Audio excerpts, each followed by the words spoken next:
саламатсызбы Birinci. Затынге? Anlamaz Баягыдай баардыгын эле көйгөйлүү акчада. Hı. Мисалы мен кандай десем эми проработкаларды жасадым, там жанагы баягы лоялдуулук апама атама деген нерселердин баарын эме кылдым да. Бирок мен атам менен апам ажырашып кетишкен. Мен 3 классты бүтүп атканда ооба. Анан кийин бирок жанагы тааныч сезимдердин баардыгын кылдым, Кудайга шүгүр, жакшы эле деп. Анан кийин бирок акча жактан аксап келем да, же до сих порчу действительно иштесем дагы, тапсам дагы 31. Şimdi 31. Анан кийин эжем менен эме дагы мынтип акчадан алдап кетишкен да меничи. И такая же история повторяется каждый раз элечи. Анан чын тапкан берекемди акчамды эле ушинтип эле сливаться этип эле жок болуп кетет да. Анан в чем причина деп билбейм, таба албай келатам да дагы делечи. Hı hı. Düşündüm. Акча келет, бирок кайда кетип калат да? Кайда? Жугумдуу эмес эже акчаларым вообще мынтип эмне кылсам дагы болбойт да, кетип калат. Азаматсыз, молодец. Давайте терең дем алып бөлүп жүрмөңүз. Чыныгып себебин тапканга. Истинная причина. Табабыз. Биринчи фигура ким сиз үчүн? Же эмне? Мындай көлөкө тургандай болуп, антип эме сезилип атат да, оң жагында тургандай болуп, мени карап. Точно силуэт мынтип эметип алган жокмун. Ал силуэтке сиздин сезимдериңиз кандай ал фигурага?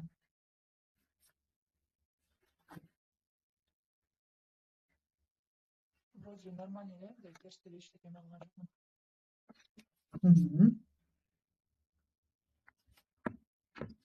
Хорошо. Экинчи фигурачы? Экинчи фигураны терең дем алып, демиңизди чыгарып сезиңиз. Ал эме боюнчачы, иерархия боюнча. Аркаңызда сол жактабы? Сол энимдин аркасында турат да. Хорошо. Аркаңызда турат. Бурулуп караңыз фигурага. Апам дегенге. Экөөнү тең караңыз. Биринчи фигура, анан экинчи.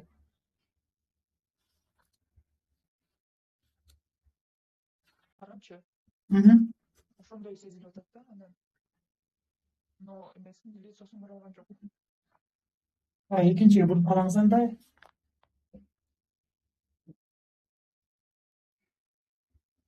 Апам точно. Апам эле го, апам. Хорошо, эмнеге айткыңыз келет?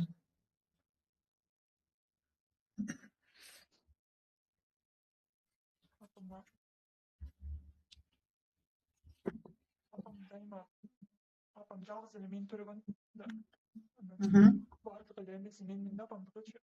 Максаты всё. Аябай эмеси надеждасы аябай чоң болгон да. Но, к сожалению, я не оправдала деген. Хорошо, айтыңыз апа.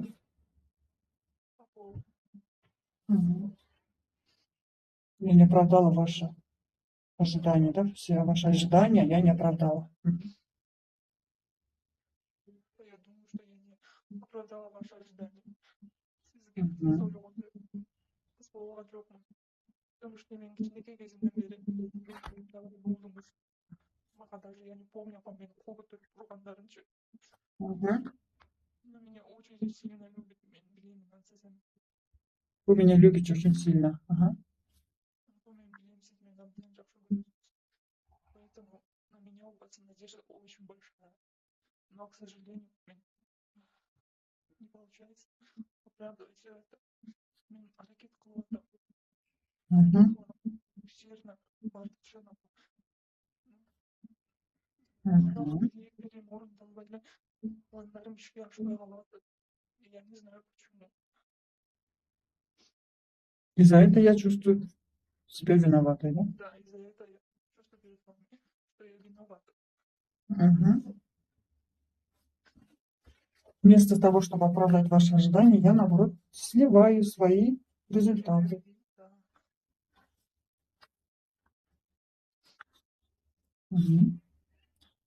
Чем больше вы чувствуете себя виноватой, тем больше вы сливаете свои деньги, энергии сливаете. Поэтому у вас деньги Каждый раз приходят и сливаются. Каждый раз приходят и сливаются.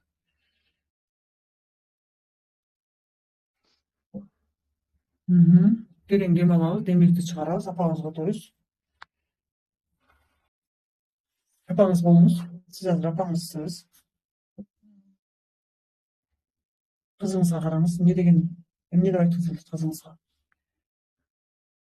Сага ушу поддержка бере албай жатамбы деп. Сен кыйналып атканыңда мен бир нерсе кылайын деп аракет кылам да не получается, да? Сага бүттүк энергиямды беремин, но аябай чоң жардам бергим келет, но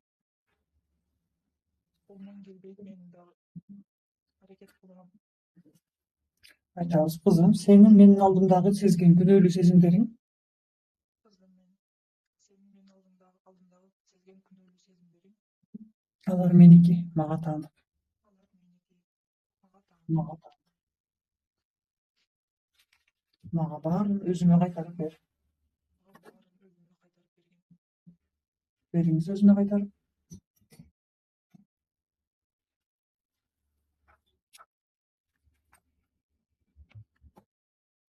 Кызыңыз берип атканын сезиңиз. Кызыңыз сиздин күнөөлүү сезимдериңизди өзүнө апаңыз да кайтарып алып атканын сезиңиз. Кызыңыз адашып албаган кайсы бир убакта, да? Кызым, мен үчүн эң башкысы бул сенсиң. Сен болсоң, кызым, сенде баары болот. Эң башкысы мен үчүн сенсиң. Сен болсоң, кызым, сенде баары болот. Акчаң болот, берекеси болот. Болсоң, кызым, сенде баардыгы болот. Акчаң болот, акчаң берекелүү болот, акчаң жугумдуу болот. Анткени, кызым, сага берекени мен берем. Анткени, кызым, сага берекени мен берем сага. Кызыңызга акчанын берекесин бериңиз. Бул фигура акчанын берекеси деген фигура.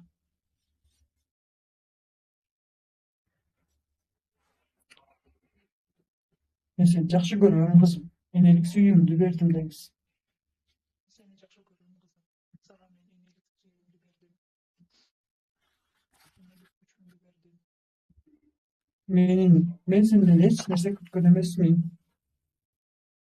Мен сенден эч нерсе күткөн эмесмин. Мен сенин ожиданияңды оправдать эте албай калдым деген бул сенин оюң, сенин сезимдериң. Сенин ожиданияң. Ты просто сама придумала. Давай сразу. Это все ты сама придумала, чтобы получить мою любовь. Менин алдымдагы күнөөлөрүң өзүңдү сезген.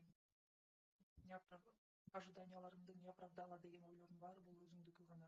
Просто менин сүйүүмдү алыш үчүн ты сама придумала всё.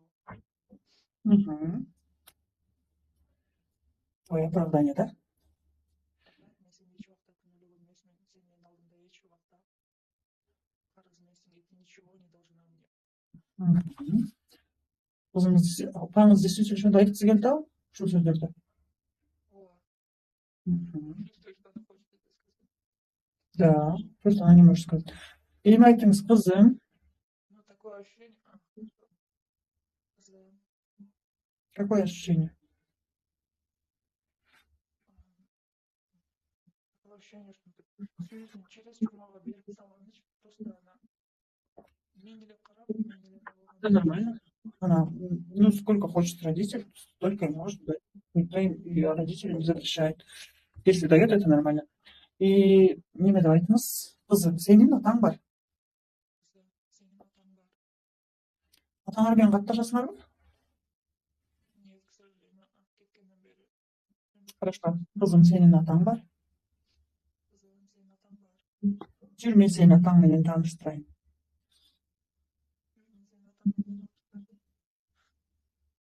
Терең дем алып өзүңүзгө өтүңүз дагы.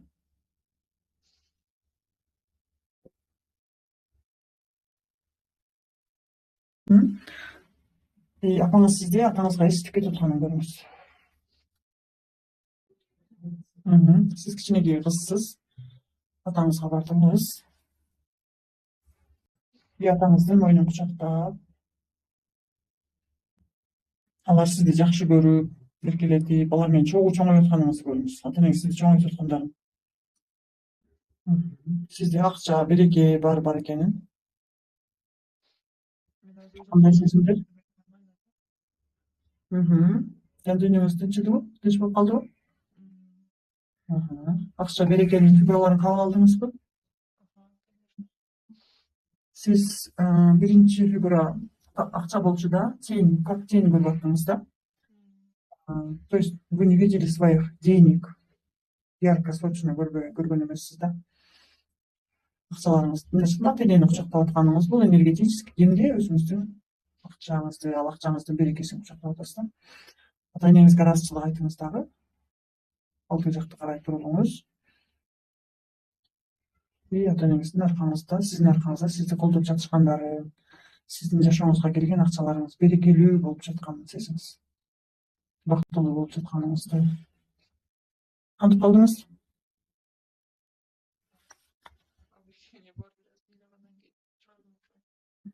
Да, легкость болуш керексиз да. Өзүңүзгө бактылуу болгонго уруксат бериңиз.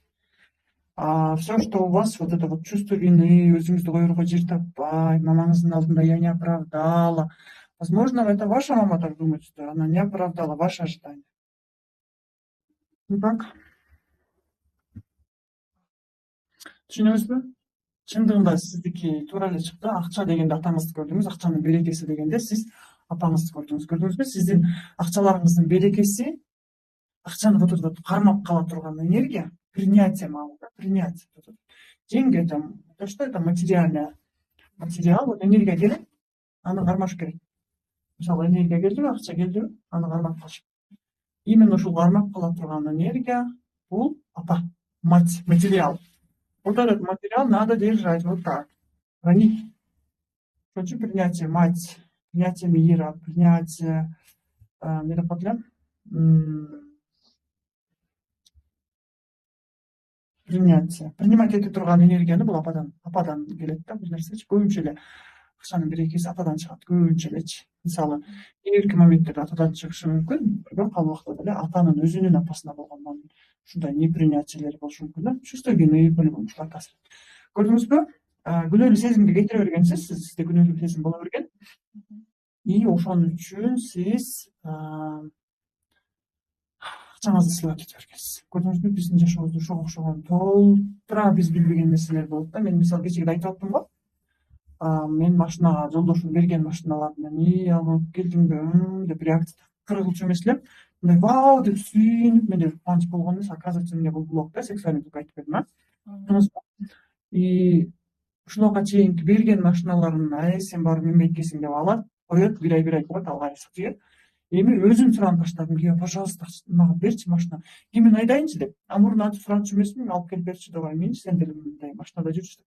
Азыр өзүм суранып, уже машиналарды көрүп, уже мен кызыгып баштадым да. Ага чейин менде толтура мүмкүнчүлүк болгон, акча деле болгон, башкасы. Мына вот кызыгуу менде болгон. Өзүм таң калгам да, мен эмне үчүн татыктап жүрөм депчи. Оказывается, у меня был блог. Ушул сыяктуу биз билбеген блогдор жашоодо боло берет. Хорошо? Да, вот биздин методиканын жакшы жери именно ошол блогду конкретно сразу табат. Рахмат сизге. Разымын жакшы. Тура берсем болобу? Просто эме кылып элечи. Эмне кылсам болот деп.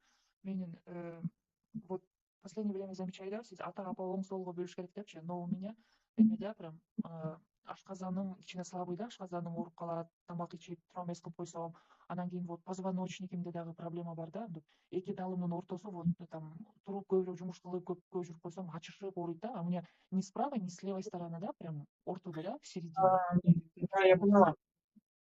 Ортодогу, орто бул эмне деп аталат? Омуртка, вот орто часть, родовая часть, да, вот родовой часть. Мисалы даракта родовой дерево деп коет го. Бияка келет, ататек же ататек энетек да. И ошону кармап турган бул дарактын эмнеси? Өзөгү да, өзөк. Вот этот өзөк слабый. Себеби дегенде ата менен апанын ортосундагы неме слабый да, мамилечи жок. Ошол ортосу жок. Эгер өзөк слабый болсо, бизде эмне болот? Ооруйт да белибиз. Вот это вот твёрдость, уверенности, тектен келген. Аны 9-9 модулдагы ататек менен иштеп туруп ыраазычылык айтыш керек. Мен айттым го баары менен. 100 жок. Ыраазымын сиздерге. Сиз бир кайракташып кетесизби? Ооба, Жандууга. Ооба, келдим, менин же келдим. Мен айттым го, эки фигураны коюп туруп, ошону бирин апатек кылып туруп ыраазычылык айтабыз 100 жолу. Ыраазымын. Хорошо? Ага, хорошо. Чоң рахмат эже, өзүңүз эже. Рахмат сизге. Амандашабыз.